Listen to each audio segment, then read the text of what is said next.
Alright, so today I am in the absolutely beautiful mountains of central Pennsylvania.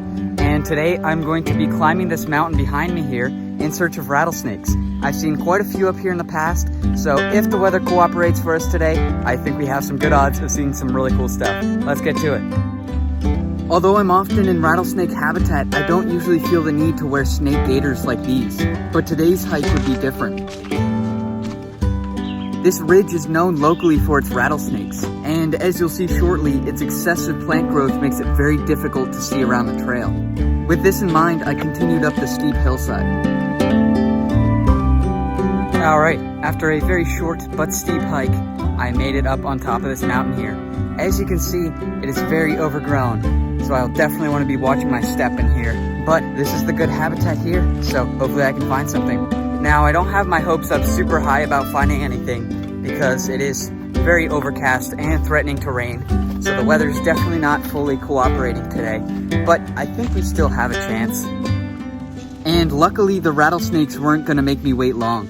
So I was just going along the trail and I walked right past these guys, and I very quickly backed up because I did not even see them. There's a beautiful yellow phase right there, and then right on the log up there is a black phase. That's the one I saw first because I had already walked past this yellow phase. Those are some absolutely beautiful snakes, especially this yellow phase. This yellow phase has that faded pattern that I absolutely love. What a bunch of beautiful snakes. I am so relieved that we actually found some today. All right, here's another look at this yellow phase timber rattlesnake right here. As I said, one of the most beautiful snakes I've seen this year. Not the brightest colors, but I just think something about that faded pattern is absolutely beautiful.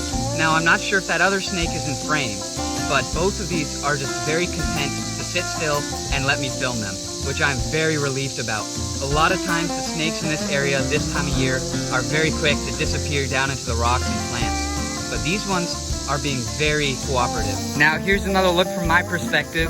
There's the GoPro over there, and then here's this yellow phase looking right at me, and then the black phase over there.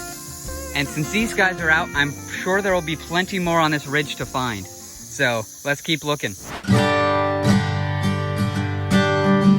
I continued along the ridge, now more alert than ever. I wanted to make it to the best habitat before it started raining. Occasionally, the trail took me into more rocky areas, which are normally where I expect to see the most rattlesnakes.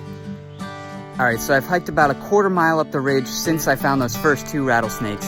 And I just wanted to show you on this trail, there are some of these rock outcroppings here, like this. And this is normally where I expect to find most of the rattlesnakes. So I'm surprised we already found those just by the trail. Alright, so I made it to a really good looking rock outcropping right here. This is one of the best places along this trail to find snakes. And I noticed this gigantic shed right here. That's one of the biggest sheds I've seen. So there's definitely some rattlesnakes here somewhere.